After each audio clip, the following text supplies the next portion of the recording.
The internet site Know Your Meme defines meme magic in the following way.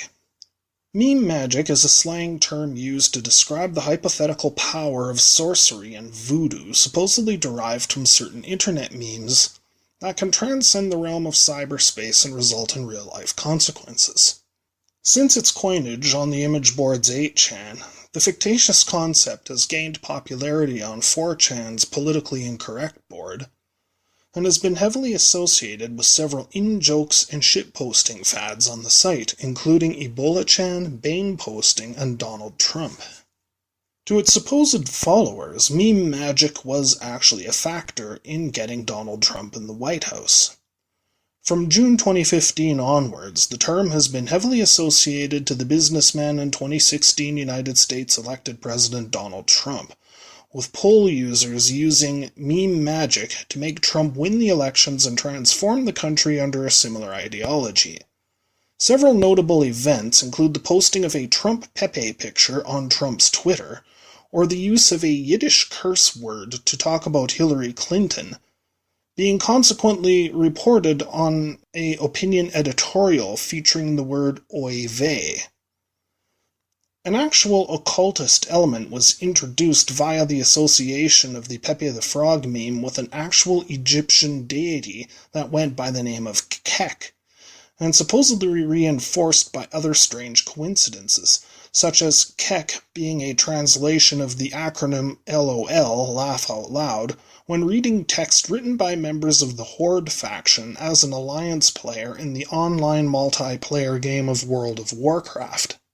Also, Chaudelet, a 1986 Italian disco song by the Italian band PEPE, which features an illustration of a green frog holding a magic wand in the album artwork for the single. After it was discovered by users of 4chan's politically incorrect board in September 2016, many hailed the song as proof of meme magic and the prophecy of Kek due to the band's name and frog illustration bearing similarities to Pepe the Frog. It's quite a catchy tune, actually. Give it a listen if you ever get the chance. So what's really going on here? Is there a genuine occult element to all of this? Or is there a more rational explanation? The term meme derives from the term memetics, defined by Wikipedia as memetics is the theory of mental content based on an analogy with Darwinian evolution, originating from the popularization of Richard Dawkins' 1976 book The Selfish Gene. Proponents describe memetics as an approach to evolutionary models of cultural information transfer. The meme, comparable to a gene, was conceived as a, quote, unit of culture, an idea, belief, pattern of behavior, etc., which is hosted in the minds of one or more individuals, and which can reproduce itself, thereby jumping from mind to mind. Thus, what would otherwise be regarded as one individual influencing another to adopt a belief seen as an idea replicator reproducing itself in a new host. As with genetics, particularly under a Dawkinsian interpretation, a meme's success may be due to its contribution to the effectiveness of its host. Put simply, memetics would be akin to the theory of evolution as applied to ideas. Now, Donald Trump in the White House as being the result of this process is not perhaps the best argument in favor of memetics. Evolution is supposed to imply improvement, after all, or maybe this is just a temporary mutation that will not survive the process of natural selection, at least not past the election of 2020. One can only hope. Dawkins' conception of memetics is good as far as it goes. Left unanswered, however, is the question of just how do units of culture jump from mind to mind. To answer this question, I'd like to introduce you to one of the unsung heroes of the postmodern intellectual tradition.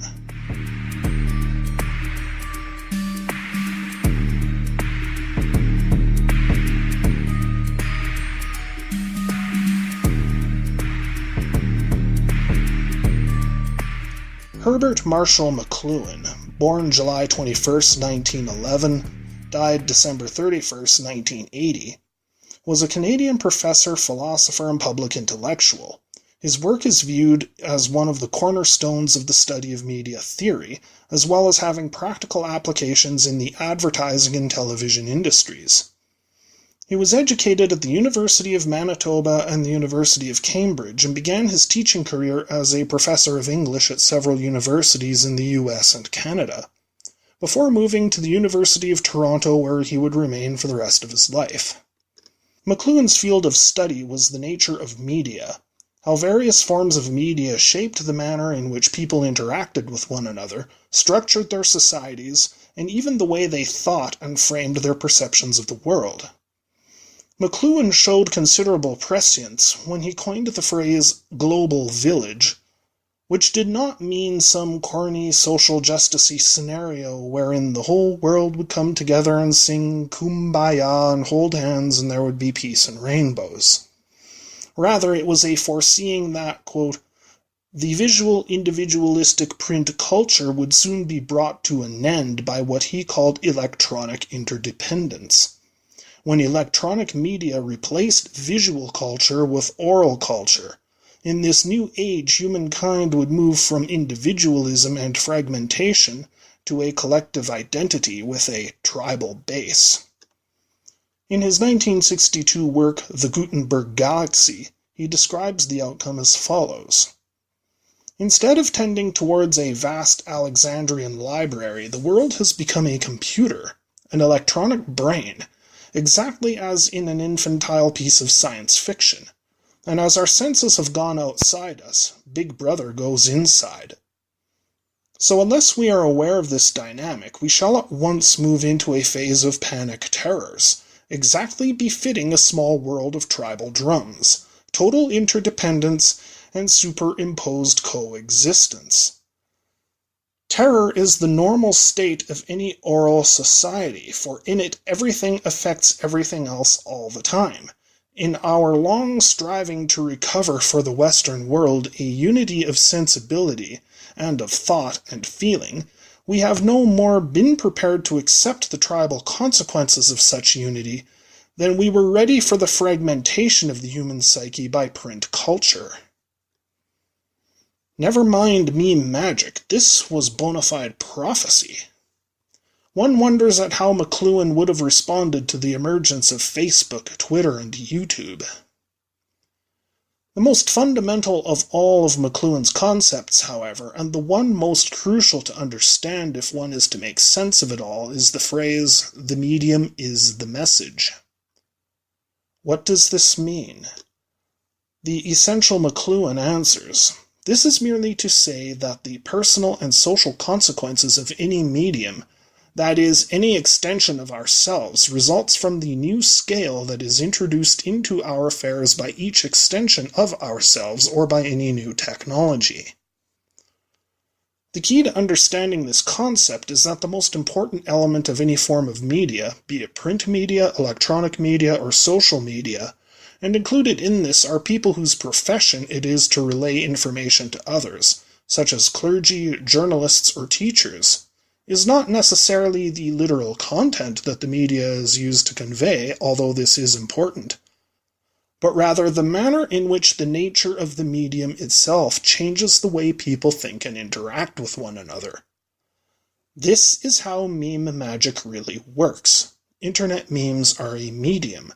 The surface message that any given meme conveys is only the surface of the significance of the meme as a medium. Visual images that convey powerful messages are as old as man's ability to use dye or coal to scrawl images on rocks. The manner in which social media and graphics technology enable us to extend the scope of this medium is what needs deeper understanding, because we are in unprecedented and uncharted waters here. To illustrate the concept of the medium is the message, take this video clip that turned up in my Twitter feed the other day. Students here, and I'm disgusted! I'm a protester! How dare you! How dare you fucking assholes protect neo-Nazis! Fuck you! Fuck you! Fuck you! These are kids who are trying to learn about humanity! They're trying to learn what about human rights and against racism and xenophobia and LGBTQ rights, and you're letting these fucking neo-Nazis near here. You should kick their ass. You should. You should be ashamed of yourself! You should! Fuck that shit! Fuck that shit! It's not up to these students to kick the ass of a neo-Nazi! They don't have to raise their fist! They were taught to be peaceful! Fuck you! Fuck you! It's coming from a professor. I'm a professor! She's a professor! Hear it! Hey guys, she's a professor! And you're here to protect neo-Nazis! So fuck you! God fucking damn it! Those kids should not have to take fists up to neo-Nazis, and you're putting them in that situation! Go to hell! Fuck you, NYPD! On the surface, what we're seeing is a woman who is very upset about neo-Nazis apparently being present at what we can only gather is a college. We later find out she's a professor. But watching this and becoming aware of the context and manner in which the message is being conveyed, a lot of information is really being conveyed here. Information that relies on the nature of media itself in order to make the jump from one mind to the next.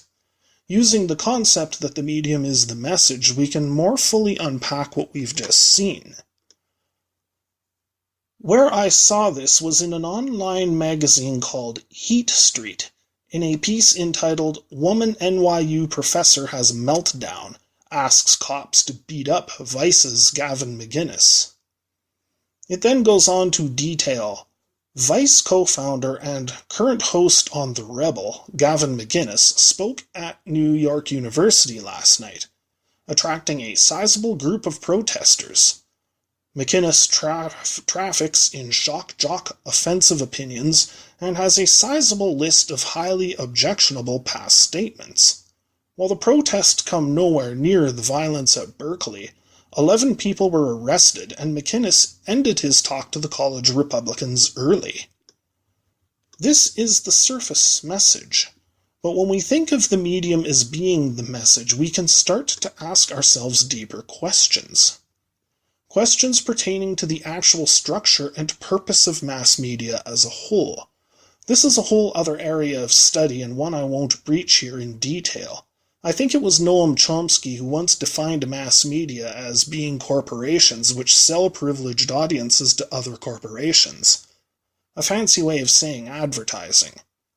So the nature of the medium is shaped by its economic and social context. Media outlets like Heat Street rely on advertising to make money and stay in business.